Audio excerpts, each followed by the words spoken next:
26 ফেব্রুয়ারি 2025 তারিখ বুধবার ভোররাতে কোস্টগার্ড দক্ষিণ জোন এবং র্যাব এর সমন্বয়ে পটুয়াখালীর কুয়াকাটা সমুদ্র সৈকত সংলগ্ন ঝাউবন এলাকায় মাদকের বিরুদ্ধে একটি যৌথ অভিযান পরিচালনা করা হয়। অভিযানে উক্ত এলাকায় অভিনব কায়দায় ফিশিং ট্রলারে সমুদ্রপথে পাচারকালে জালের মধ্যে লুকায়িত অবস্থায় 1 লক্ষ পিস ইয়াবা সহ 16 জন ইয়াবা পাচারকারীকে আটক করা হয়। আটককৃত আসামিদের আইনানুগ ব্যবস্থা গ্রহণের জন্য কলাপাড়া থানায় একটি মামলা দায়ের করত হস্তান্তর এবং জব্দকৃত ইয়াবার নমুনা হিসাবে 20 পিস ইয়াবা সংশ্লিষ্ট থানায় জমা দেওয়া হয়।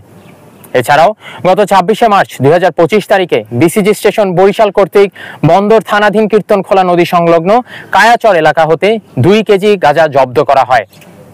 পরবর্তীতে চিফ জুডিশিয়াল ম্যাজিস্ট্রেট পটুয়াখালীর স্মারক নং 352 তারিখ 24 মে 2025 এবং বিজ্ঞ মেট্রোপলিটন ম্যাজিস্ট্রেট বরিশাল এর স্মারক নং 1603/1 তারিখ 21 মে 2025 মোতাবেক কোস্টগার্ড দক্ষিণ জোন মালখানায় রক্ষিত 5,60,00,000 টাকা মূল্যের 99,980 পিস ইয়াবা এবং 2 কেজি গাঁজা ধ্বংসের নির্দেশনা প্রদান করেন। প্রাপ্ত নির্দেশনা মোতাবেক অদ্য 1 জুন 2025 তারিখ সকাল 10টায় বাংলাদেশ কোস্টগার্ড বেজ ভোলায় মোহাম্মদ জিয়াউল হক নির্বাহী ম্যাজিস্ট্রেট ভোলা এবং পরিদর্শক মাদকদ্রব্য নিয়ন্ত্রণ অধিদপ্তর ভোলা এর উপস্থিতিতে 99,980 পিস ইয়াবা এবং 2 কেজি গাঁজা ধ্বংস করা হয়। উক্ত কর্মকাণ্ডে অভিযানে অংশগ্রহণকারী র্যাবের সদস্যবৃন্দ অংশগ্রহণ করেন।